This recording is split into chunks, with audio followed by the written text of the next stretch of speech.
The magic നോവലിലേക്ക് ഏവർക്കും സ്വാഗതം. Kamala ഗോവിന്ദൻ്റെ വാമം part 5. എന്താ എന്താ സുധ ഹോസ്പിറ്റലിലാണ്, അല്പം ബ്ലീഡിങ്, ജയൻ പറഞ്ഞു. അയ്യോ, ഗർഭിണിയാണെന്ന് പത്മചേച്ചി പറഞ്ഞിരുന്നു. ഇത്തവണ ആങ്കൊച്ചായിരിക്കുമെന്ന് ഞങ്ങൾ പറഞ്ഞായിരുന്നു. കഷ്ടമേ, അതിനെ ഇനി കിട്ടുമോ? ഒരു സ്ത്രീ സങ്കടപ്പെട്ടു. ജയനെക്കുറിച്ചും സുധയുടെ ജീവിതത്തെക്കുറിച്ചും ഒരു നല്ല ചിത്രമാണ് അയൽക്കാർക്കായി നാരായണൻകുട്ടിയും പത്മാക്ഷിയും കൊടുത്തിരുന്നത്. മകൾ അനുഭവിക്കുന്ന കഷ്ടതകളൊന്നും മറ്റാരും അറിയരുതെന്ന് അവർ ആഗ്രഹിച്ചിരുന്നു. പിന്നെ വീട്ടിലേക്ക് വരാത്തത് സമയമില്ലാഞ്ഞിട്ട്. ജയൻ തിരക്കുള്ള ആളല്ലേ, ജോലിക്കാരൻ. നിമിഷം കൊണ്ട് പത്മാക്ഷിയും നാരായണൻകുട്ടിയും സുധയുടെ ഇളയവൾ രമയും ഒരുങ്ങിയിറങ്ങി. രാധയും സുമയും അകത്ത് കരച്ചിൽ തന്നെ. കാറിൽ തിരിക്കുമ്പോൾ പത്മാക്ഷിയുടെ കരച്ചിലോ നാരായണൻകുട്ടിയുടെ ചോദ്യങ്ങളോ ജയൻ ശ്രദ്ധിച്ചില്ല. അവൻ്റെ നെഞ്ചിൽ അഗ്നി പടരുകയായിരുന്നു. ഒരു പെണ്ണ് വളർന്ന വീടും ചെന്നു കയറിയ വീടും തമ്മിലുള്ള അന്തരം, അമ്മയും അമ്മായിയമ്മയും തമ്മിലുള്ള വ്യത്യാസം, അനുജത്തിയും നാത്തൂനും തമ്മിലുള്ള വ്യത്യാസം. തൻ്റെ അമ്മയ്ക്ക് വിവരം കേട്ടപ്പോൾ എത്ര നിസ്സംഗതയായിരുന്നു. ഓപ്പറേഷൻ എന്ന് പറഞ്ഞിട്ട് പോലും. പക്ഷേ ഇവിടെ ബ്ലീഡിംഗ് എന്ന് പറഞ്ഞതേ ഉള്ളൂ. വരാൻ ആവശ്യപ്പെട്ടു പോലുമില്ല. വരണമെന്നെങ്ങനെ പറയുമെന്ന് വിഷമിക്കുകയായിരുന്നു താൻ. ഓഹോ, ഇത്ര നാളായിട്ട് ഇവിടെ വരാത്തവൻ ഇപ്പോൾ ആവശ്യം വന്നപ്പോൾ വന്നിരിക്കുന്നു എന്നവർ ചോദിച്ചാൽ? പക്ഷെ ഒന്നും ഉണ്ടായില്ല, ഒന്നും പറയേണ്ടി വന്നില്ല. ഒരു പക്ഷേ താൻ ഇപ്പോഴെങ്കിലും സുധയെ ശ്രദ്ധിച്ചില്ലായിരുന്നെങ്കിൽ അവൾ തന്നെ തനിക്ക് നഷ്ടപ്പെടുമായിരുന്നില്ലേ? ജയൻ വിറച്ചുപോയി. ഒരു മലയോളം സ്നേഹം ഉള്ളിൽ ഒതിപ്പിച്ച് താൻ 4 വർഷം കഴിഞ്ഞു. ഒടുവിൽ അവൾ തനിക്ക് നഷ്ടപ്പെട്ടാൽ? ജയൻ വിതുമ്പി പൊട്ടിപ്പോയി. പത്മാക്ഷിയും നാരായണൻകുട്ടിയും ഞെട്ടിത്തിരിഞ്ഞു. എന്താ മോനെ, എന്തു പറ്റി? അവർക്ക് ഉത്കണ്ഠയായി. ഒന്നുമില്ല, ഒന്നും. എൻ്റെ കുഞ്ഞിന് അത്യാപത്ത് വല്ലതും പറ്റിയോ? പത്മാക്ഷി ഉറക്കെ കരഞ്ഞു. ചി, മിണ്ടാതിരിയടി. അത്യാപത്ത് വന്നാൽ മോൻ തന്നെ ഇങ്ങ് വരുമോടി? നാരായണൻകുട്ടി ദേഷ്യപ്പെട്ടു. പത്മാക്ഷി ഒന്നടങ്ങി. ആരാണിപ്പോൾ സുധയെടുത്ത്? ഭാരതി ചേച്ചി രാജിമോളും കാണുമായിരിക്കും അല്ലേ? പത്മാക്ഷി ചോദിച്ചു. ജയൻ മിണ്ടിയില്ല. എന്തു മിണ്ടാൻ? അത്രയും സീരിയസ് ആയിട്ട് ആരും അവളുടെ അടുത്തില്ല എന്ന് പറയാൻ ജയന് നാവ് ഉയർന്നില്ല.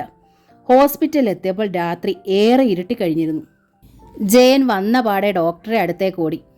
അവിടെ ഒരു സിസ്റ്ററാണ് ഉണ്ടായിരുന്നത്. ഡോക്ടർ മേരി ജോൺ എവിടെ? നിങ്ങൾ സുധയുടെ ഹസ്ബൻഡ് അല്ലേ? അതെ. നിങ്ങൾ എവിടെ ആയിരുന്നു? എത്ര സമയമായി അന്വേഷിക്കുന്നു ഡോക്ടർ? അകത്ത് ഓപ്പറേഷൻ നടക്കുകയാണ്. പെട്ടെന്ന് ബ്ലീഡിങ് കൂടുതലായി. ബ്ലഡ് ഒരുപാട് നഷ്ടപ്പെട്ടു. ബ്ലഡ് വേണം. ജയൻ പകച്ചുപോയി. വിഷമിക്കേണ്ട, തൽക്കാലത്തേക്ക് അഡ്ജസ്റ്റ് ചെയ്തിട്ടുണ്ട്. പറഞ്ഞുവെന്നേ ഉള്ളൂ. വെളിയിൽ നിന്നോളൂ. Thank you sister. ജയൻ പുറത്തേക്ക് ഇറങ്ങി. ഉത്കണ്ഠയോടെ ആകെ പരവശയായിരിക്കുന്ന നാരായണൻകുട്ടിയോടും പത്മാക്ഷിയോടും രമയോടുമൊക്കെ എന്തു പറയുമെന്ന വിഷമത്തിലായിരുന്നു ജയൻ. ഒടുവിൽ ചുരുങ്ങിയ വാക്കുകളിൽ കാര്യത്തിൻ്റെ ഗൗരവം മാത്രം അറിയിച്ചു. പത്മാക്ഷി അതോടെ വീണ്ടും നിലവിളി ആരംഭിച്ചു.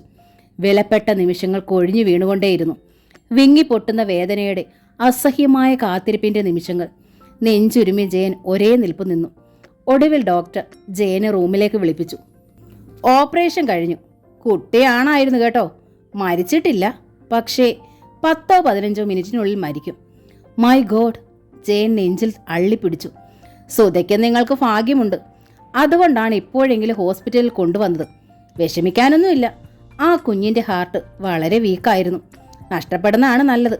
മാത്രമല്ല, ആഹാരമോ പോഷകാംശങ്ങളോ ഇല്ലാത്തതിനാൽ ആകെ ചുക്കി ചുളിഞ്ഞൊരു വികൃതഭാവമാണ് കുഞ്ഞിന്. രൂപം ഏതാണ്ട് ഉണ്ടെന്നേ ഉള്ളൂ. എനിക്ക് കാണാമോ ഡോക്ടർ? തീർച്ചയായും. ഡോക്ടർ തിരിഞ്ഞു വിളിച്ചു. സിസ്റ്റർ, ഇദ്ദേഹത്തെ അങ്ങോട്ടൊന്ന് കൊണ്ടുപോകൂ.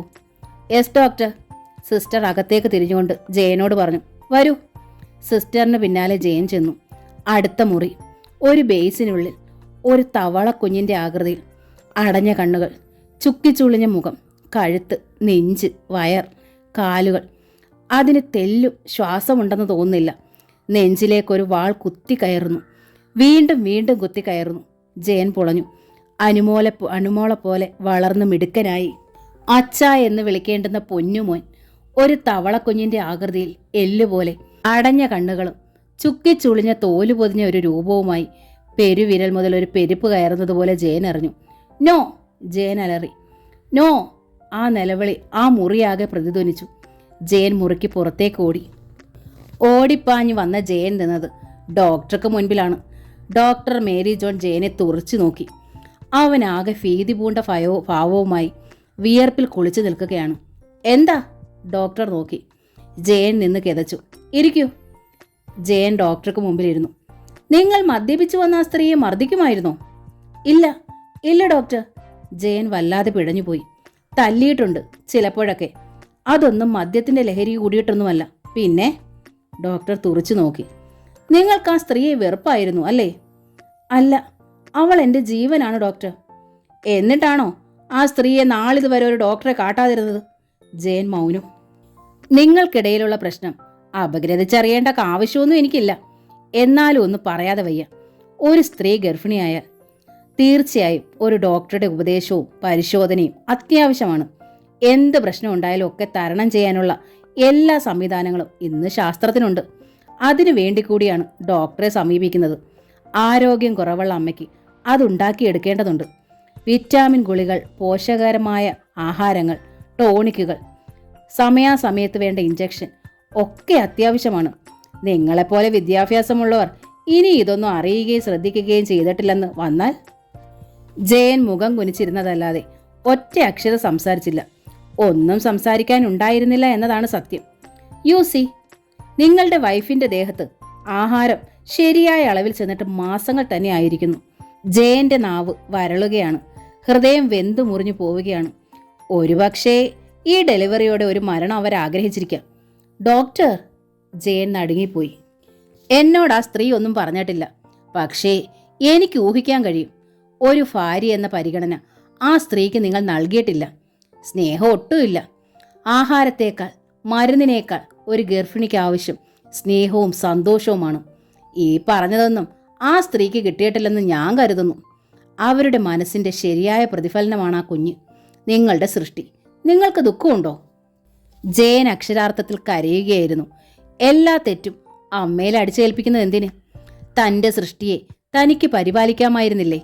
പക്ഷേ താൻ ഒരു ഭ്രാന്താവസ്ഥയിലേക്ക് നീങ്ങിയിട്ട് തന്നെ വർഷം 1 ആയിരിക്കുന്നു. വീടും വീട്ടിലുള്ളവരും ഏതോ ലോകത്തിലെ ഏതോ അദൃശ്യ ജീവികളായി അകന്നുപോയി കഴിഞ്ഞിരുന്നു. എങ്ങനെ ഈ അവസ്ഥയിൽ നിന്ന് മോചനം നേടാം? അങ്ങനെ ആ ചിന്തയിൽ സ്വയം തളയ്ക്കപ്പെട്ടിരുന്നതിനാൽ സുധയെ ശ്രദ്ധിക്കാൻ കഴിഞ്ഞിരുന്നില്ല. അവൾ ഹോസ്പിറ്റലിൽ പോയോ, പരിശോധിപ്പിച്ചോ, മരുന്ന് കഴിക്കുന്നുണ്ടോ ഒന്നും അന്വേഷിച്ചില്ല. അതാരുടെ തെറ്റ്? അമ്മയുടെ അല്ല, തൻ്റെ തെറ്റ്. അമ്മ അത് ചെയ്യില്ലെന്നറിയാമായിരുന്നു. അപ്പോൾ പിന്നെ താൻ ശ്രദ്ധിക്കേണ്ടതായിരുന്നില്ലേ? മിസ്റ്റർ ജയൻ, ആ സ്ത്രീക്ക് ഇനി കാര്യമായ ചികിത്സ ചെയ്യണം. മരുന്നുകളും ടോണിക്കുകളും നൽകണം. ശരിയായ ആരോഗ്യം വന്നതിന് ശേഷം മാത്രമേ ഇനിയൊരു പ്രസവം പാടുള്ളൂ. ഡോക്ടർ മേരി ജോൺ പറഞ്ഞു. എസ് ഡോക്ടർ, ഞാൻ പൂർണ്ണമായും മനസ്സിലാക്കുന്നു, ജയൻ പറഞ്ഞു. ഡോക്ടർ, സിസ്റ്റർ അകത്തു നിന്നും വന്നു. ആ കുട്ടി മുഴുവിപ്പിക്കാതെ സിസ്റ്റർ ജയനെ നോക്കി. യെസ്. ഡോക്ടർ വാച്ചിലേക്ക് നോക്കി പിന്നെ പറഞ്ഞു. അതിനെ ആ വേസ്റ്റ് പിറ്റിലേക്ക് മാറ്റിയേക്ക്. വേസ്റ്റ് പിറ്റിലേക്ക്? തൻ്റെ കുഞ്ഞിനെ തൻ്റെ അശ്രദ്ധ കൊണ്ട് ജയൻ ഒന്ന് അലറിക്കരയാൻ തോന്നി. മെല്ലെ എണീറ്റു. തളരുന്ന കാലടികൾ പെറുക്കി വെച്ച് പുറത്തെത്തി. നാരായണൻകുട്ടി ജയന്റെ അടുത്തെത്തി. മോളെ മുറിയിലേക്ക് എടുത്തിട്ടുണ്ട്, ബോധം തെളിഞ്ഞിട്ടില്ല, വാ. ഇടറുന്ന സ്വരം. ജയൻ ഒരു പാവ കണക്കെ നാരായണൻകുട്ടിയെ പിന്തുടർന്നു. മുറിയിലെത്തി ജയൻ കണ്ടു ബോധമറ്റ് കിടക്കുന്ന സുധ. ഒരു കൈയിലൂടെ ബ്ലഡും മറു കൈയിലൂടെ ഗ്ലൂക്കോസും കയറുന്നു. രമയും പത്മാക്ഷിയും ഇരു കരങ്ങളിലും പിടിച്ചുകൊണ്ട് തറയിലിരിക്കുന്നു. അവരും തേങ്ങുന്നു. അരമണിക്കൂറിനകം ബോധം വീഴുമെന്ന് പറഞ്ഞു നാരായണൻകുട്ടി പറഞ്ഞു. ജയൻ മിണ്ടിയില്ല. കുഞ്ഞ് നഷ്ടപ്പെട്ടു എന്ന് പെട്ടെന്ന് അറിയിക്കരുതെന്ന് പറഞ്ഞു. ജയൻ വീണ്ടും പരവശനായി. കുഞ്ഞ് എവിടെയെന്ന് ചോദിച്ചാൽ എന്തു പറയും? എന്തായിരിക്കും അവളുടെ പ്രതികരണം? ജയൻ ഒരക്ഷരം മിണ്ടാതെ തറഞ്ഞപടി അങ്ങനെ തന്നെ നിന്നു. ഏറെ നേരം കഴിഞ്ഞപ്പോൾ നാരായണൻകുട്ടി തന്നെ ചോദിച്ചു, എന്താ ഉണ്ടായത് മോനെ? ഇതെങ്ങനെ സംഭവിച്ചു? ജയൻ മൗനം തന്നെ. ഒരു ആൺകുഞ്ഞായിരുന്നല്ലോ ദൈവമേ. ജയൻ മൗനം തന്നെ തുടർന്നു. അമ്മയും രാജ്യം അറിഞ്ഞിട്ടുണ്ടാവില്ല അല്ലേ? ഇല്ല. ജയൻ പറഞ്ഞത് അങ്ങനെയാണ്. അറിയിക്കണ്ടേ? വേണ്ട. നാരായണൻകുട്ടിയുടെ നെറ്റി ചുളിഞ്ഞു. പത്മാക്ഷിയും ഇരുവരും പക്ഷേ ഒന്നും മിണ്ടിയില്ല. സുധ മെല്ലെ കണ്ണുകൾ തുറന്നു. അവൾ ഇമ്മ ചിമ്മുന്നത് കണ്ടപ്പോഴേ ജയൻ ഓടിച്ചെന്നവളുടെ അടുത്തിരുന്നു. രമ എണീറ്റ് മാറിക്കൊടുത്തു. ജയൻ സുധയുടെ മുഖത്തേക്ക് തന്നെ ഉറ്റുനോക്കി. ഇമ ചിമ്മി തുറന്ന് അവൾ ആദ്യം നോക്കിയതും ജയനെ. സുധേ, ഞാനാണ് നിന്റെ ജയേട്ടൻ. നോക്കൂ സുധേ. ജയന്റെ സ്വരം ഇടറി. അവൻ അവളുടെ മുഖത്തും തോളിലും തലോടി. അവൾ പൊട്ടിത്തെറിക്കുമെന്ന് അവൻ വല്ലാതെ ഭയന്നു. അവൾ ഇരുവശത്തും മിഴികൾ ഓടിച്ചു. ഗ്ലൂക്കോസ് നിറഞ്ഞ കുപ്പി, ട്യൂബ്, സൂചി അടുത്തത് അവൾ സൂക്ഷിച്ചു നോക്കി. ചുവപ്പ്, ചോരയുടെ. ബ്ലഡാണ്, പേടിക്കണ്ട, ജയൻ മെല്ലെ പറഞ്ഞു. എന്തോ മനസ്സിലൊന്ന് ഉടുക്കിയതുപോലെ അവൾ തല പൊക്കാൻ ശ്രമിച്ചു. നോട്ടം വയറിന്മേലാണ്. അവൾക്കപ്പോൾ വയറിന്മേൽ വേദന അനുഭവപ്പെട്ടു. എന്താണിത്? സുധ ഇറങ്ങിക്കോളൂ, ഒന്നും പേടിക്കാനില്ല. അവൾ വീണ്ടും തലചരിച്ചു. അമ്മയെ കണ്ടു, അച്ഛനെ കണ്ടു, രമയെ കണ്ടു. അവളുടെ കണ്ണുകൾ അവരിൽ തറഞ്ഞു നിന്നു. അവരുടെ നിറമിഴികൾ കണ്ടു, അവരുടെ വെതുമ്പുന്ന മുഖം കണ്ടു. പൊടുന്നനെ ഡോക്ടർ കയറി വന്നു. സുധ, ഓഹോ, മിടുക്കിയായല്ലോ, എങ്ങനുണ്ട്? അവൾ മിണ്ടിയില്ല. നന്നായി റെസ്റ്റ് എടുക്കണം, ഒക്കെ ഭേദമാകും. സുധ അപ്പോഴും മിണ്ടിയില്ല. ഡോക്ടർ പോയി ഏറെ നേരം കഴിഞ്ഞപ്പോൾ ബ്ലഡ് തീർന്നു. സിസ്റ്റർ വന്ന് സൂചി ഊരി. ആ കൈ സ്വതന്ത്രമായപ്പോൾ സുധ മെല്ലെ വയറിന്മേൽ തപ്പി നോക്കി. അവൾ വല്ലാത്തൊരു നടുക്കത്തോടെ നിലവിളിച്ചു പോയി. അമ്മേ! അവൾ എണീക്കാൻ ശ്രമിച്ചു. സുധേ, എന്താ ഇത്, എന്താ? ജയൻ അവളെ ബലമായി പിടിച്ചു. ഗ്ലൂക്കോസ് കയറുന്ന ഇടത് കരം അവൾ വലിച്ചെടുക്കാൻ ശ്രമിക്കുകയാണ്. മോളെ, അരുത്! പത്മാക്ഷി ബലമായി ആ കൈയിന്മേൽ പിടിച്ചു. എൻ്റെ കുഞ്ഞ്, എൻ്റെ കുഞ്ഞ്! അവൾ ഭീതിയോടെ നിലവിളിച്ചു. ഡോക്ടർ പാഞ്ഞെത്തി. സുധേ, ഒന്നും സംഭവിച്ചിട്ടില്ല, കുഞ്ഞിനൊന്നും സംഭവിച്ചിട്ടില്ല, ഭയപ്പെടാതിരിക്കൂ. അല്ല, എനിക്കറിയാം, എൻ്റെ കുഞ്ഞു പോയി, എൻ്റെ കുഞ്ഞു പോയി. അവൾ വല്ലാതെ നിലവിളിക്കുകയാണ്. സിസ്റ്ററോട് സെഡക്ഷൻ ഇഞ്ചക്ഷൻ കൊടുത്തു. എന്നിട്ടും അവൾ നിലവിളിച്ചു. ജയേട്ടാ, എൻ്റെ കുഞ്ഞെവിടെ? ജയേട്ടാ, പറയൂന്നേ, കുഞ്ഞെവിടെ? അവൾ തലയിട്ട് ഉരുട്ടി ആകെ പിടഞ്ഞു. അതോടെ വല്ലാതെ വേദനിച്ചിട്ടെന്നവണ്ണം നിലവിളിച്ചു. ക്രമേണ ആ നിലവിളിയുടെ ശക്തി കുറഞ്ഞു. അവൾ മെല്ലെ മയക്കത്തിലേക്ക് വീണു. ആ സ്ത്രീക്ക് വല്ലാതെ ഷോക്ക് തട്ടിയിട്ടുണ്ടെന്ന് തോന്നുന്നു. ഈ സത്യം കൂടി ആവുമ്പോൾ അവൾ വല്ലാതെ ഇമോഷണൽ ആവും. സൂക്ഷിക്കണം, നന്നായി തന്നെ സൂക്ഷിക്കണം, ഡോക്ടർ മേരി ജോൺ പറഞ്ഞു. ജയൻ തലയാട്ടി. ഇമ ചിമ്മുക പോലും ചെയ്യാതെ ജയൻ അവളുടെ മുഖത്തേക്ക് മിഴികൾ നട്ടിരുന്നു. സുധ മയങ്ങിക്കിടക്കുകയാണ്. അവൾക്കരികിൽ പ്രതിമകളെപ്പോലെ 4 പേർ ഇരുന്നു. പുലർച്ചെ സുധ വീണ്ടും ഞെരങ്ങി, തലയനക്കി, മെല്ലെ കണ്ണുകൾ തുറന്നു. പക്ഷേ അവൾ ഒരക്ഷരം മിണ്ടിയില്ല. എൻ്റെ കുഞ്ഞെവിടെ എന്ന് ചോദിച്ചില്ല. ജയൻ അമ്പരപ്പായി, സങ്കടമായി. അവൾ ചോദിച്ച് ബഹളമുണ്ടാക്കുന്നതിനേക്കാൾ ബുദ്ധിമുട്ടും വീർപ്പുമുട്ടലും അനുഭവപ്പെട്ടത് അവൾ ചോദിക്കാതിരുന്നപ്പോഴാണ്. ജയൻ അവളുടെ കൈന്മേൽ തലോടി, കൈപ്പത്തിന്മേൽ അമർത്തി. നിനക്ക് ഞാനുണ്ടെന്ന് അറിയിക്കാനായിരുന്നു. അവൻ നിശബ്ദമായി. ഒടുവിൽ ഉള്ളിലൊരു കടലായി തിളച്ചു മറിയുന്ന സ്നേഹം മുഴുവൻ ആ കൈപ്പത്തിയിലൂടെ അവൻ അവളിലേക്ക് പകരുകയായിരുന്നു. പക്ഷേ അവളിൽ പ്രത്യേകിച്ചൊരു ഭാവം അവൻ കണ്ടില്ല. പകച്ച നോട്ടവുമായി നിർവികാരതയോടുള്ള കിടപ്പ്. ജയൻ ഭയന്നു. മനസ്സ് വല്ലാതെ വിഷമിച്ചു.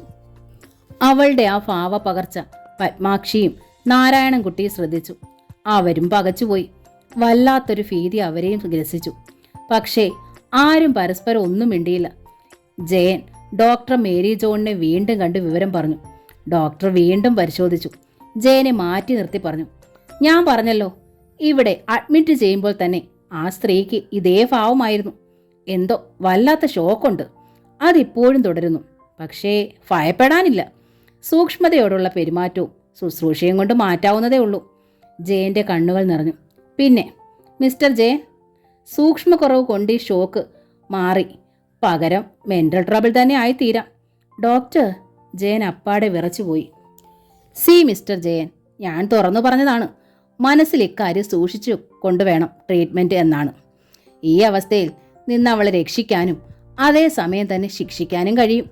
ഇപ്പോൾ വേണ്ടത് പരിപൂർണമായ സ്വസ്ഥത, സമാധാനം, പിന്നെ സന്തോഷം, സ്നേഹം ഒക്കെയാണ്. മൂത്ത കുട്ടി ഉണ്ടെന്നല്ലേ പറഞ്ഞത്? പെട്ടെന്ന് ആ കുട്ടിയെ കൊണ്ടുവരിക. അതാ സ്ത്രീക്ക് ആശ്വാസമായിരിക്കും. ഡോക്ടർ, അപ്പോൾ എൻ്റെ സുധ? ജയൻ അക്ഷരാർത്ഥത്തിൽ വിങ്ങിപ്പൊട്ടിപ്പോയി. I will try my best. നിങ്ങളും പരിശ്രമിക്കൂ. പിന്നെ ദൈവവിശ്വാസിയാണെങ്കിൽ പ്രാർത്ഥിക്കൂ, ഡോക്ടർ പറഞ്ഞു. ഈശ്വര, എൻ്റെ ഭഗവതി, വേച്ചവൻ മെല്ലെ വാതിൽ കടന്നു. അമ്മ എന്തേ? എൻ്റെ അമ്മച്ചി എനിക്ക് കാണണം, എനിക്ക് അച്ഛനെ കാണണം. അനു വീണ്ടും വീണ്ടും നിലവിളിച്ചു, വല്ലാത്തൊരേങ്ങലോടെ. ഒരിക്കലും സുധയെ വിട്ട് അനു നിന്നിട്ടില്ല. ഇതാദ്യമായി അങ്ങനെ സംഭവിച്ചപ്പോൾ അവൾ ആകെ ഭയന്നു പോയിരിക്കുന്നു. രാത്രി പുലരുവോളം കരച്ചിൽ തന്നെ. അക്ഷരാർത്ഥത്തിൽ ഭാരതിയും രാജിയും ഉറങ്ങിയിട്ടില്ല. അനു അവരെ ഉറക്കിയിട്ടുമില്ല. എൻ്റെ അമ്മച്ചി എനിക്ക് കാണണം, ഇപ്പൊ കാണണം. എൻ്റെ കൊച്ചേ, നിന്റെ അച്ഛനും അമ്മയും വരും. ഞാനിപ്പോൾ എവിടെ ചെന്ന് കൊണ്ടുവരാനാണ്? ഭാരതി സഹി കെട്ടു. അതോടെ അനു നിലവിളിയുടെ സ്വരം കൂട്ടി. എൻ്റെ അമ്മച്ചിയെ. അത് കേട്ടുകൊണ്ടാണ് ജയൻ വീട്ടിലേക്ക് വന്നത്. വന്ന പാടെ അവൻ നീട്ടി വിളിച്ചു, അനു, അനുമോളെ. അച്ഛാ. നീണ്ട നിലവിളിയോടെ അനു പാഞ്ഞു വന്നു. ജയൻ അവളെ വാരിയെടുത്ത് തോളിലമർത്തി. അച്ഛാ, അമ്മ എന്തേ? എനിക്ക് അമ്മയെ കാണണം. അനു ഏങ്ങലടിച്ചു. പോകാം മോളെ, ഇപ്പൊ തന്നെ നമുക്ക് അമ്മയെടുത്ത് പോകാം. ജയൻ മകളുടെ മുഖത്ത് തുരുതുരെ ഉമ്മ വെച്ചു. വളരെ വളരെ നാൾ കഴിഞ്ഞ് എവിടെ നിന്നോ പാഞ്ഞു വന്നൊരച്ഛനെ പോലെ അവന്റെ നെഞ്ചിൽ നിന്ന് വാത്സല്യം ഒരു ഉറുവയായി ഒഴുകിയിറങ്ങി. എവിടായിരുന്നടാ ഇത്രയും നേരം? ഇന്നലെ പോയതല്ലയോ രണ്ടും കൂടി? എന്തിയടാ അവള്? ഭാരതി പാഞ്ഞിറങ്ങി വന്നു. ജയൻ അമ്മയെ തുറിച്ചു നോക്കി. അവൾക്ക് കൂടുതലാണെന്നും ഓപ്പറേഷൻ വേണമെന്നും ഒരു സ്ത്രീ കൂടെ വേണമെന്നും ഒക്കെ പറഞ്ഞ് താൻ ഇന്നലെ ഇവിടെ വന്നത് അമ്മ മറന്നോ? എന്താടാ നാക്കിറങ്ങിയ മട്ട്? അവൾ എവിടെന്ന്? ഭാരതി ഇത്തിരി കൂടി അടുത്തു. ആര്? നിന്റെ കെട്ടിയോള് സുധയല്ലേ? പിന്നല്ലാതെ. ഭാരതി നെറ്റി വിളിച്ചു. അവള് ഹോസ്പിറ്റലിലാണ്. എന്നാ കാര്യം? കാര്യം ഞാൻ ഇന്നലെ പറഞ്ഞല്ലോ. പറഞ്ഞേടാ, ഓപ്പറേഷൻ ആണെന്ന്. എന്തിൻ്റെ ഓപ്പറേഷനാടാ? ഇതിപ്പോൾ 7ാം മാസം ഇല്ലയോ? 10 മാസം ചെല്ലാതെ എന്തോത്തിനാടാ ഓപ്പറേഷൻ? എന്നാ അവളിപ്പോൾ പെറ്റോ? അമ്മയുടെ സ്വരത്തിലെ പരിഹാസം അതേ മുഖവിലക്കെടുത്ത് അതേ ട്യൂണിൽ ജയൻ പറഞ്ഞു. ആ, പെറ്റു. ഇപ്പോഴോ? 7ാം മാസത്തിലോ? അതെ. ഇപ്പോഴെങ്ങനാടാ? ഭാരതി കണ്ണു മിഴിച്ചു. 10 മാസം തന്നെ ചെല്ലാതെ തന്നെ പ്രസവിക്കാൻ കഴിയും, അമ്മയെ പോലുള്ളവർ സഹായത്തിനുണ്ടെങ്കിൽ. എടാ, എന്താടാ നീ പറഞ്ഞത്? തന്നെ മനസ്സിലാക്കി തരാം. ഇന്നലെ കൂടോത്രത്തിന്റെ പേരും പറഞ്ഞ് അമ്മ അവളെ ക്രൂരമായി ഉപദ്രവിച്ചു, തള്ളിയിട്ടു. അന്നേരം ഹോസ്പിറ്റലിൽ എത്തിച്ചതുകൊണ്ട് കൊലപാതകത്തിന് ഞാൻ ജയിലിൽ കയറേണ്ടി വന്നില്ല. പിന്നെ ചത്തു പിറന്നതിന് ഞാൻ സമാധാനം കണ്ടെത്തിയാൽ മതിയല്ലോ. ചത്തു പിറന്നതോ? അതെ, ചത്തു പിറന്നു. 7ാം മാസം പ്രായമായ ഗർഭം വയറ് കീറി പുറത്തെടുത്തു. എൻ്റെ കുട്ടി ആൺകുഞ്ഞ്. എൻ്റെ നഷ്ടം എന്തെന്ന് അമ്മയ്ക്കറിയാമോ? അനു പെണ്ണായി പോയതിന് അമ്മ എന്തൊക്കെ പറഞ്ഞു. ഇപ്പം ആണ് പിറന്നപ്പോൾ ഭാരതി സ്തബ്ധയായി നിൽക്കുകയാണ്. ചേട്ടാ, സത്യമാണോ ഏട്ടാ? അകത്തു നിന്നിരുന്ന രാജി എത്തി. അവളിൽ ഉത്കണ്ഠ നിറഞ്ഞിരുന്നു. ഗർഭിണിയാകുന്ന പെണ്ണിനെ ഡോക്ടറെ കാട്ടണമെന്നും ചികിത്സിക്കണമെന്നും അമ്മയ്ക്കറിയില്ലേ? മരുമകളുടെ കാര്യത്തിൽ അതൊന്നും വേണ്ടെന്ന് കരുതിയോ? മരുന്നും ആഹാരവും ഇല്ലാതെ ചുക്കി ചുളിഞ്ഞ് എൻ്റെ കുട്ടി. അമ്മ അത് കണ്ടില്ലല്ലോ. നീ ഈ പറയുന്നത് കേട്ടാ തോന്നുമല്ലോടാ ഞാൻ അവളെ തുടലിട്ട് പൂട്ടിയിരിക്കുകയാണെന്ന്. ഗർഭം അവൾക്കല്ലായിരുന്നോ? അവൾക്ക് പോയി ആരെയാണെന്ന് വെച്ചാൽ കാണിച്ച് മരുന്ന് മേടിക്കാൻ മേലായിരുന്നോടാ? അല്ല, ഇതാ ഇപ്പൊ കൂത്ത്. നീ ഇതെന്താ പറയുന്നത്? ഇതൊക്കെ എന്റെ തലയിലാണോ? നിനക്ക് തലയെ കയറ്റി കൊണ്ടുപോകാൻ വയ്യായിരുന്നോടാ? ഒക്കെ കഴിഞ്ഞിട്ടിപ്പോ എന്റെ തലയിലോട്ട് പഴി. അത് വേണ്ട കേട്ടോ. ഭാരതി വഴിയെ വന്ന വയ്യാവലിയൊന്നും അല്ലടാ. അടുക്കളയിൽ നിന്നൊക്കെ ഉണ്ടാക്കി തരുന്നവൾക്ക് തിന്നാൻ വയ്യായിരുന്നോ? ഞാൻ ഉരുട്ടി കൊടുക്കണമായിരുന്നോ? അതൊന്നും നടപ്പില്ല മോനെ. നീ വേറെ വല്ലതും പറയടാ. അത്രയ്ക്കങ്ങ് പോകാതെ. 3 ദിവസം കൊണ്ട് നിനക്ക് ഭാര്യാസ്നേഹം ഉണ്ടായി അല്ലേടാ? അറിയാമടാ, അറിയാം. ഒക്കേക്കും പരിഹാരം ഉണ്ടടാ. ഇതിനൊരവസാനം ഭാരതി കാണും. അവർ കലി കൊണ്ടു. അവസാനം ഇനി എന്നാ കാണാനമ്മേ? എനിക്കൊരു കുഞ്ഞിനെ നഷ്ടമായി. ഇതിലധികം എന്ത് നഷ്ടപ്പെടാൻ? പിന്നെ ഞാനമ്മയെ കുറ്റപ്പെടുത്തുന്നില്ല. കുറ്റക്കാരൻ ഞാൻ തന്നെ. എൻ്റെ കുഞ്ഞിനെ സംരക്ഷിക്കേണ്ടവൻ ഞാൻ തന്നെയായിരുന്നു. അതിനാരെ പഴിക്കാൻ? ജയൻ അക്ഷോഭ്യനായി പറഞ്ഞു. അച്ഛാ, നമുക്ക് പോകാം. അനു ധൃതി വെച്ചു. നമുക്ക് ഈ വിഷയം പറയണ്ടടാ. അത് പറയാൻ ഞാനൊരു ദിവസം കണ്ടിട്ടുണ്ട്. അന്ന് മതി, ഭാരതി പറഞ്ഞു. ആ മതി എന്നല്ല, ഇനി പറയണമെന്നുമില്ല. അങ്ങനെ അങ്ങ് വിടാൻ ഞാൻ ഉദ്ദേശിച്ചിട്ടൊന്നുമില്ല. പറഞ്ഞു തന്നെ തീർക്കുന്നുള്ളൂ. അതിന് ദിവസം വരുമടാ. ഭാരതി അങ്ങനെ അങ്ങ് വിടത്തില്ല. പരമേശ്വര കണിയാര് അത്ര കൃത്യമായിട്ട് ഓരോന്ന് പറഞ്ഞത്. ജയനകത്തേക്ക് പോയി. അമ്മയോട് പറഞ്ഞിട്ട് കാര്യമില്ല. അച്ഛാ, പോകാം. അനുവിന് വീണ്ടും കരച്ചിൽ വന്നു. ഇപ്പൊ പോകാം. അച്ഛൻ പല്ലൊന്ന് തേക്കട്ടെ. ഈ പാൻസും ഷർട്ടും ഒന്ന് മാറ്റട്ടെ. അച്ഛൻ്റെ മോൾ നല്ല കുട്ടിയല്ലേ, വഴക്കുണ്ടാക്കരുത്. നമുക്കുടനെ അമ്മയടുത്തേക്ക് പോകാം. അനു തലയാട്ടി.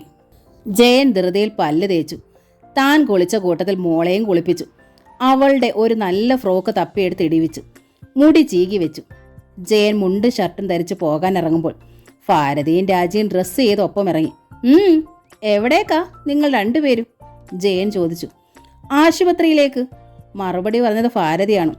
ഓപ്പറേഷൻ ചെയ്തെന്നും കൊച്ചു ചത്തെന്നും ഒക്കെ നീ പറഞ്ഞില്ലേ? ഞാനിവിടൊന്ന് കാണട്ടെ, എന്നിട്ടേ വിശ്വസിക്കൂ. വിശ്വാസമായടാ, അതുകൊണ്ടല്ലേ ഒരുങ്ങിയതും. എന്നാ പോരണ്ട, ജയൻ കർശനമായി പറഞ്ഞു.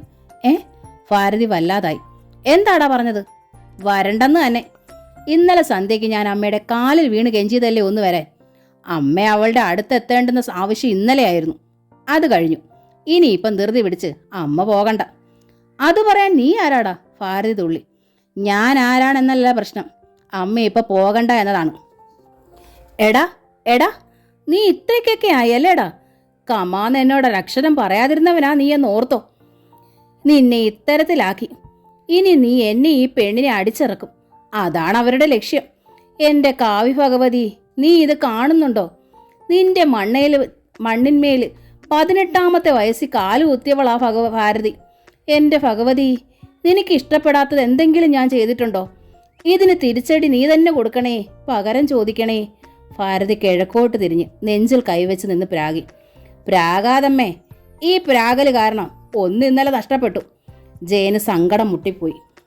ഭാരതിയും രാജിയും വരുന്നതിൽ വിരോധം ഉണ്ടായിട്ടല്ല ജയൻ തടഞ്ഞത്. സുധയുടെ മനസ്സ് ഒന്നുകൊണ്ടും വിഷമിപ്പിക്കരുതെന്ന് ഡോക്ടർ താക്കീത് ചെയ്തിട്ടുണ്ട്. അമ്മയും രാജിയും കാണുന്നത് തീർച്ചയായും അവളുടെ മനസ്സിൽ വീണ്ടും മുറിവേൽപ്പിക്കും.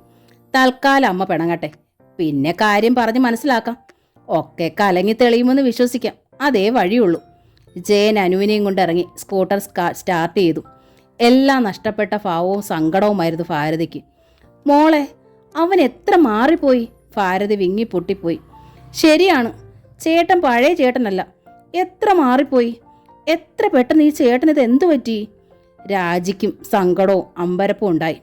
നമ്മൾ ഒരുങ്ങി ഇറങ്ങിയിട്ട് പോലും കൊണ്ടുപോയില്ലല്ലോ. അവന് വാശി, ഇന്നലെ ചെന്നില്ലെന്ന്. ഓഹോ, എന്ന് വെച്ചാൽ ഞാൻ അവളുടെ ബാല്യക്കാരിയല്ലയോ കൂട്ടു നിൽക്കാൻ? ആശുപത്രിയിൽ സിമെന്റ് തറയിൽ നിൽക്കാനും കിടക്കാനും പറ്റിയ പ്രായമാണോ എനിക്ക്? ഇന്നലെ ചെന്നില്ലാത്രേ, അതുകൊണ്ട് ഇന്ന് ചെല്ലണ്ടാന്ന്. വേണ്ട, എന്നാലും അവനിങ്ങനെ പറഞ്ഞല്ലോ. എന്നാലും ഒരു ആൺകുട്ടിയായിരുന്നു. ചേട്ടന് ഒത്തിരി സങ്കടമുണ്ട്, രാജി പറഞ്ഞു. അതിനിപ്പം ഞാനെന്ത് ചെയ്തടി? മരുന്ന് വാങ്ങിക്കൊടുക്കേണ്ട മുതൽ എനിക്കാണോ? അതല്ല, അമ്മ ഇന്നലെ ഒത്തിരി ബഹളം വെച്ചു. കാര്യം പറഞ്ഞാൽ മതിയായിരുന്നു. തല്ലിയിട്ടല്ലേ ചേച്ചി വീണത്? ആണെങ്കിലേ കണക്കായിപ്പോയി. ചെയ്തത് തിരിച്ചു കിട്ടിയതാ. ഞാൻ 41 എത്തിക്കാതിരിക്കാനല്ലേ ചെയ്തത്. കണ്ടോ ഭഗവതിയുടെ കളി? രാജി മിണ്ടിയില്ല. അമ്മയോട് പറഞ്ഞാൽ അമ്മയ്ക്ക് മനസ്സിലാവില്ല. എന്തായാലും സുധ വീണതും ഗർഭം പൂർത്തിയാവാതെ പ്രസവിച്ചതും കുഞ്ഞു മരിച്ചതും അറിഞ്ഞപ്പോൾ രാജിക്ക് സങ്കടമായി. എന്തൊക്കെ ഈ വീടിന് സംഭവിക്കുന്നു? രാജിക്ക് അങ്ങനെ തോന്നി. അനുവിനെ കണ്ട ക്ഷണം സുധ ചാടി എണീറ്റു. അമ്മച്ചി! അനു ഓടിച്ചെന്നവളെ കെട്ടിപ്പിടിക്കാൻ നോക്കി. ജയൻ അനുവിനെ സുധയോട് അടുപ്പിച്ചു കൊടുത്തു. അവളുടെ അരികിൽ ബെഡിൽ അനുവിനെ ഇരുത്തി. സുധയുടെ കരങ്ങൾ അനുവിനെ തഴുകി തലോടി ഇറങ്ങി. അമ്മച്ചി എന്തിനാ ഇവിടെ കിടക്കുന്നേ? നമുക്ക് വീട്ടിൽ പോവാം അമ്മച്ചി, അനു പറഞ്ഞു. സുധയുടെ കണ്ണുകൾ നിറഞ്ഞു തുളുമ്പി. ഡോക്ടർ മേരി ജോൺ വന്നപ്പോൾ പറഞ്ഞു, ഈ കുട്ടി ഇവിടെ തന്നെ നിൽക്കട്ടെ. അത് സുധയ്ക്ക് ആശ്വാസമായിരിക്കും. മനസ്സിന്റെ പിരിമുറുക്കം അയക്കാൻ കുഞ്ഞിന് കഴിയും. ശരിക്കും ഭേദമായിട്ട് മാത്രം ഡിസ്ചാർജ് ചെയ്താൽ മതി. മനസ്സിന് തട്ടി ആ ഷോക്കും തീരട്ടെ. ഒരു നോർമൽ സ്റ്റേജിലെത്തിയിട്ട് സുധയെ ഇവിടുന്ന് കൊണ്ടുപോയാൽ മതി. അത് മതി, ഡോക്ടർ പറയും പോലെ, ജയൻ പറഞ്ഞു. അനു ഹോസ്പിറ്റലിൽ തന്നെ താമസിച്ചു. 15 ദിവസം സുധ ഹോസ്പിറ്റലിൽ കഴിഞ്ഞു. അവളുടെ ഭയം നിറഞ്ഞ ഭാവത്തിന് മാറ്റം വന്നു. കണ്ണുകളിലെ നനവ് ശേഷിച്ചു. എങ്കിലും കരച്ചിൽ നിന്നു. ജയൻ രാവും പകലും അവളോടൊപ്പം നിന്നു. തൊട്ടും തലോടിയും ആശ്വസിപ്പിച്ചും കഴിഞ്ഞു. അവൻ്റെ സ്നേഹം, ആത്മാർത്ഥത ഒക്കെ അവളിൽ വല്ലാത്ത മാറ്റം ഉണ്ടാക്കി. പത്മാക്ഷി നാരായണനും കുട്ടിയും പറഞ്ഞു, മോൻ ജോലിക്ക് പോയിക്കോ, ഞങ്ങളിവിടെ ഉണ്ടല്ലോ. പക്ഷേ ജയൻ പോയില്ല. അവന് വല്ലാത്ത കുറ്റബോധമായിരുന്നു, സ്വയം നിന്ദയായിരുന്നു. സുധയ്ക്ക് ഈ നിലയിൽ കിടക്കേണ്ടി വന്നതിന്, താൻ ജന്മം കൊടുത്ത കുഞ്ഞിനെ വേസ്റ്റ് ഭിത്തിയിലേക്ക് മാറ്റിയതിന് ഒക്കെ കാരണക്കാരൻ താൻ തന്നെ, അല്ലാതെ മറ്റാരാണ്? ആരുമല്ല. ആ ഒരു മാനസികാവസ്ഥയിലായിരുന്നു അവൻ. സുധ ഹോസ്പിറ്റലിൽ കിടന്ന അത്രയും ദിവസം ഭാരതിയോ രാജിയോ ഹോസ്പിറ്റലിൽ എത്തിയില്ല. ഇടയ്ക്കൊരു തവണ സുധ ജയനോട് അവരെക്കുറിച്ച് ചോദിച്ചു. വരും, അവർ വരും, ജയൻ പതിയെ പറഞ്ഞു. എന്നാലും ഞാൻ ഈ നിലയിൽ വീട്ടിൽ നിന്ന് ഇറങ്ങിപ്പോയിട്ട് എന്താണെന്ന് അറിയാൻ സുധയ്ക്ക് സങ്കടം വന്നു. ഞാൻ വിവരം പറയുന്നുണ്ട്, അമ്മ ചോദിക്കുന്നുണ്ട്. ഇപ്പൊ പണിയൊക്കെ അമ്മയല്ലേ, സമയം കിട്ടുമ്പോൾ വരും, ജയൻ പറഞ്ഞു. പക്ഷേ ജയൻ വീട്ടിലേക്ക് പോയിരുന്നില്ല എന്നതാണ് സത്യം. സുധയുടെ അടുത്ത് നിന്ന് മാറാൻ വല്ലാത്തൊരു പേടി. ഡോക്ടറുടെ താക്കീതാണ് അവനെ വല്ലാതെ ഭയപ്പെടുത്തുന്നത്. ഏതായാലും 15 ദിവസം കഴിഞ്ഞു. സുധയെ ഡിസ്ചാർജ് ചെയ്തു. പത്മാക്ഷിയും നാരായണൻകുട്ടിയും കൂടെയുണ്ട്. ജയൻ ഒരു കാറുമായിട്ടെത്തി. എല്ലാവരും അതിനുള്ളിൽ കയറി. ഭാരതിയോട് വിവരം പറഞ്ഞ് സുധയുടെ വിശ്രമവും മരുന്നും തീരുന്നത് വരെ തൻ്റെ കൂടെ കൊണ്ടുപോയി നിർത്തണമെന്നാണ് പത്മാക്ഷിക്ക്. ഭാരതി ഒട്ടും സമ്മതിച്ചില്ലെങ്കിൽ ഇവിടെ ആക്കിയിട്ട് മടങ്ങണം. ഭാരതിയുടെ സ്വഭാവം പത്മാക്ഷിക്കറിയാം. വല്ലാത്ത പുച്ഛത്തോടെ സംസാരിക്കൂ തന്നോട്. എന്നാലും ചോദിക്കാതെ വയ്യല്ലോ, മകളെ കൊടുത്തുപോയില്ലേ. കാർ ഗേറ്റിങ്കിലെത്തി നിന്നു. എല്ലാവരിലും വല്ലാത്തൊരു നടുക്കം. ഒന്നുപോലെ. ജയൻ ഡോർ തുറന്ന് ചാടിയിറങ്ങി. മുറ്റത്ത് നിറയെ ആളുകൾ. ദൈവമേ, എന്താണിത്? ജയൻ ഗേറ്റ് കടന്നകത്തേക്ക് പാഞ്ഞു. ഓടിപ്പാഞ്ഞു വന്ന ജയൻ ആൾക്കൂട്ടത്തെ വകഞ്ഞു മാറ്റി കിതപ്പോടെ നോക്കി. എന്താണിത്? ഒരു കുരുത്തോല പന്തൽ. അതിൽ ചുവന്ന പൂക്കൾ കൊണ്ട് അലങ്കാരങ്ങൾ. പന്തലിന് നടുവിൽ ഹോമകുണ്ടം. അതിനുള്ളിൽ തീ ആളുന്നു. എള്ളും നെയ്യും പൂക്കളും അരിയും അതിനുള്ളിലേക്ക് നുള്ളിയിട്ട് ഹോമിക്കുന്നു. ഹോമകുണ്ടത്തിനപ്പുറത്ത് അരിപ്പൊടിയും കരിപ്പൊടിയും മഞ്ഞപ്പൊടിയും വാകപ്പൊടിയും കുങ്കുമപ്പൊടിയും ചേർത്ത് ആൾരൂപം ഉണ്ടാക്കിയിരിക്കുന്നു. കത്തുന്ന നിലവിളക്ക് 5 എണ്ണം. ഉരുളയിൽ രക്തം. കഴുത്ത് മുറിഞ്ഞു കിടക്കുന്ന കോഴികൾ 2 എണ്ണം അപ്പുറത്ത്. പൂണൂൽ ധരിച്ച് തട്ടുകൊടുത്ത തന്ത്രികൾ 3 പേർ. അകമ്പടി പോലെ പരമേശ്വര കണിയാർ. ജയന് പെരുവിരൽ മുതൽ വിറയ്ക്കാൻ തുടങ്ങി. ഒറ്റ നിമിഷം കൊണ്ട് കാര്യം മനസ്സിലാക്കി. സുധയുടെ വീട്ടുകാർ ചെയ്തു എന്ന് വിശ്വസിക്കുന്ന കൂടോത്രത്തിനുള്ള തിരിച്ചടിയാണ്. ജയൻ എത്തി നോക്കി. കുളിച്ച് ഈറൻ മുടി വിതർത്തിട്ട് രാജി വരാന്തയിൽ. ഈറൻ മുടിയും ഈറൻ വസ്ത്രങ്ങളുമായി അമ്മ ഹോമകുണ്ടത്തിനപ്പുറത്ത് ചമ്രം പണിഞ്ഞിരിക്കുന്നു. ഭക്തി നിർഭരയായ കണ്ണുമടച്ച് കൂപ്പ് കൈകളുമായി ജയൻ ആളുകൾക്കിടയിലൂടെ നടന്ന് അമ്മയുടെ അരികിലെത്തി.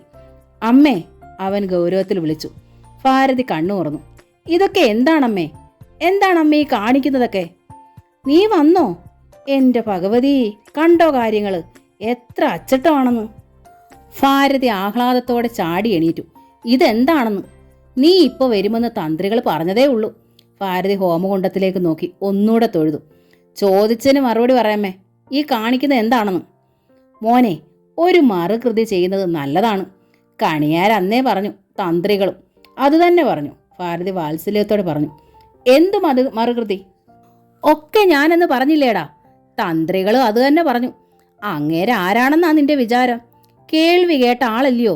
പറഞ്ഞാൽ അച്ചിട്ടാ. നീ അങ്ങോട്ട് ചെല്ലാനും ഞാൻ ആയുസെത്താതെ ചാകാനുമാ ചെയ്ത്. അങ്ങനെ അങ്ങ് വിട്ടാ പറ്റുമോ? ആയുസെത്താതെ ചാകാൻ ഇപ്പം എനിക്ക് മനസ്സില്ലടാ. ഒരു രക്ഷ ഇവിടെയുള്ള എല്ലാവർക്കും ആവശ്യമാണ്. തന്ത്രികൾ ഈ ഹോമം കഴിഞ്ഞ് രക്ഷ എഴുതിയ തകിട് തരും. അത് ഇവിടെയുള്ള എല്ലാവരും കയ്യിൽമേൽ കെട്ടണം. തകിടാ ആ തന്ത്രികളുടെ അപ്പുറത്തിരിക്കുന്നത്. ജയൻ നോക്കി. 3 തകിട് ചരലിൽ കോർത്തത് തട്ടത്തിലുണ്ട്. ആർക്കൊക്കെ തകിട്? അവൻ ചോദിച്ചു. എല്ലാവരും കെട്ടണം. എല്ലാവരും എന്ന് പറഞ്ഞാൽ ഞാനും നീയും രാജിയും. അപ്പൊ സുധയോ? അവൾ ഈ വീട്ടിലുള്ളതല്ലേ? ഈ വീട്ടിലുണ്ടായിട്ട് എന്താ കാര്യം? ഈ ചെയ്തു വെച്ചിരിക്കുന്നൊന്നും പോരാഞ്ഞിട്ടാണോ ഇനി രക്ഷയും കൂടെ? എന്തു ചെയ്തു? ആര് ചെയ്തു? ആരെങ്കിലും എന്തെങ്കിലും അബദ്ധം പറഞ്ഞെന്ന് വെച്ച് ജയന്റെ ശബ്ദം തെല്ലുയർന്നു. ഭാരതി ശബ്ദം താഴ്ത്തി. ആരെങ്കിലും എന്തെങ്കിലും പറഞ്ഞതാണോടാ? കണിയാർ പറഞ്ഞ എല്ലാ കാര്യങ്ങളും തന്ത്രികളും കൃത്യം പറഞ്ഞു. കണിയാർ ഈ നാട്ടിലുള്ളതാന്ന് വെച്ചോ. തന്ത്രികളോ? തേനാട്ട് കിടക്കുന്ന അങ്ങേരെങ്ങനെ മനസ്സിലാക്കിയടാ ഈ വീട്ടിലെ കാര്യങ്ങൾ? ഉടനെ ചെയ്തു തീർക്കണമെന്ന് പറഞ്ഞ് തന്ത്രികൾ തന്നെയാ ശിഷ്യന്മാരെയും കൂട്ടി വന്നത്. മരണം പോലുള്ള കാര്യങ്ങൾ കുടുംബത്ത് നടന്നില്ലേന്ന് ചോദിച്ചു. നടന്നില്ലേ? ചത്തല്ലിയോടാ പറഞ്ഞത്.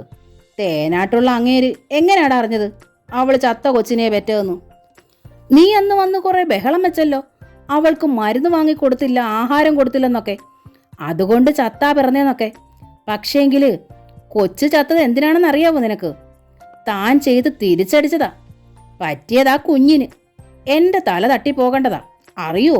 ആ, ഇന്ന് എത്ര ദിവസമായടാ നീ ഈ പടി ഇറങ്ങിയിട്ട്? ഉടനെ ആളെത്തുമെന്ന് തന്ത്രികൾ പറഞ്ഞ് വായിൽ നാക്ക് ഇട്ടതേ ഉള്ളൂ. ദാ നീ അപ്പൊ തന്നെ വന്നു. ഇപ്പൊ നിനക്ക് വിശ്വാസമായോ? അമ്മയുടെ സംസാരങ്ങളും വിശ്വാസങ്ങളും ജയന് ശ്വാസം മുട്ടി. ഈ ചെയ്ത്ത് കാണാൻ സുധയുടെ അച്ഛനും അമ്മയും ഉണ്ടല്ലോ എന്ന് ഓർത്തപ്പോൾ അവൻ ആകെ ഞെളിഞ്ഞു പിരിഞ്ഞു. അസുഖമായി വല്ല വിധേനയും രക്ഷിച്ചു കൊണ്ടുവന്ന സുധയും നേരിടേണ്ടി വരുന്നത് ഇതാണല്ലോ എന്ന് ഓർത്തപ്പോൾ ജയന്റെ അകം പൊള്ളി. കൂടോത്രത്തിലും അനാചാരങ്ങളിലും അമ്മ വിശ്വാസിയാണെന്നറിയാം. പക്ഷേ ഈ വീട്ടിൽ വെച്ച് ഇത് ആദ്യമാണ്, അതും താൻ പോലും അറിയാതെ. അമ്മേ, ഇതൊന്നും അമ്മ ഉദ്ദേശിക്കുന്നത് പോലെ ആരും കൂടോത്രം ചെയ്തതൊന്നുമല്ല. കൂടോത്രം എന്ന് പറയുന്നത് വെറും ഒരു വിശ്വാസമാണമ്മേ, ജയൻ പറഞ്ഞു മനസ്സിലാക്കാൻ നോക്കി. ഭാരതിക്ക് മനസ്സിലാകുമോ? നീ ഇതേ പറയുള്ളടാ, എനിക്കറിയാം. നിന്റെ മനസ്സ് ആദ്യം മറിച്ചതല്ലേ, ഞാൻ കാട്ടിത്തരാമടാ ഫലം. ഈ ഹോമം ഒന്ന് കഴിഞ്ഞോട്ടെ. എൻ്റെ മനസ്സ് ആരും മറിച്ചതൊന്നുമല്ല. മനുഷ്യന് നല്ല ബുദ്ധി ഉണ്ടാകുന്നത് കൂടോത്രത്തിന്റെ ശക്തി കൊണ്ടല്ല. നല്ല ബുദ്ധിയോ? ശിവ ശിവ, ഇതാണോ നല്ല ബുദ്ധി? തള്ളെ തള്ളി പറയുന്നതാണോ നിന്റെ നല്ല ബുദ്ധി? അല്ലേടാ? ഇതൊന്ന് കഴിയട്ടെ, തകിടും കെട്ട്. പിന്നെ ചോറ്റാനിക്കരയിലും തൃക്കയിലും കാഞ്ഞിരത്തമ്പലത്തിലും ഒക്കെ പോയി നേർച്ച കഴിക്കണം. അതോടെ എല്ലാം തീർന്നു കിട്ടും. എല്ലാം തീർന്നു കിട്ടുമെന്ന് പറഞ്ഞാൽ എന്താ അമ്മേ, സുധ മരിച്ചു കിട്ടുമെന്നാണോ? ജയൻ എടുത്തു ചോദിച്ചു. തൻ ചെയ്ത്ത് എങ്ങനെയാ തിരിച്ചടിക്കുകയെന്ന് ഭഗവതിക്കല്ലേ അറിയൂ. അവള് മരിക്കുകയോ മരിക്കാതിരിക്കുകയോ ചെയ്യട്ടെ. നീ വേഗം പോയി കുളിച്ചിട്ട് വന്നേ, പ്രാർത്ഥിക്കാം. ജയൻ ആ സംസാരം വല്ലാത്തൊരടിയായിപ്പോയി. അമ്മ എത്ര നിസ്സാരമായി പറയുന്നു, സുധ മരിക്കുകയോ മരിക്കാതിരിക്കുകയോ ചെയ്യട്ടെ എന്ന്. ശരി, കുളിച്ചിട്ട് വന്നിട്ട് എന്താണ് പ്രാർത്ഥിക്കേണ്ടത്? അതും കൂടി അമ്മ പറയൂ. സുധ മരിക്കണമെന്നാണോ? ജയ, നിന്റെ സംസാരം അതിര് കടക്കുന്നുണ്ട്. ആളുകൾ നിൽക്കുന്നു, അത് മറക്കണ്ട. തന്നെയല്ല, കണ്ടോ രൂപം വെച്ചേക്കുന്നത്? ഭഗവതിയാ, കളിക്കരുത്. ഭഗവതി കോപിക്കും. ഭാരതി താക്കീത് നൽകി. കോപിച്ചാലോ? ജയൻ എതിരിട്ടു. ഞാനാ ഒക്കേക്ക് ഏർപ്പാട് ചെയ്തത്. ധിക്കാരം കാട്ടിയാല് എനിക്കാ ദോഷം. ആണല്ലോ, അമ്മയ്ക്ക് ദോഷം ഉണ്ടാകുമെന്ന് ഞാനൊന്ന് നോക്കട്ടെ. ജയൻ ധൃതിയിൽ ആ കുരുത്തോല പന്തലിലേക്ക് കടന്നു. കമലാ ഗോവിന്ദന്റെ വാമം എന്ന നോവലിന്റെ ഈ ഭാഗം ഇവിടെ പൂർണ്ണമാവുകയാണ്. അടുത്ത ഭാഗം ഉടൻ തന്നെ അപ്ലോഡ് ചെയ്യുന്നതായിരിക്കും. Thank you.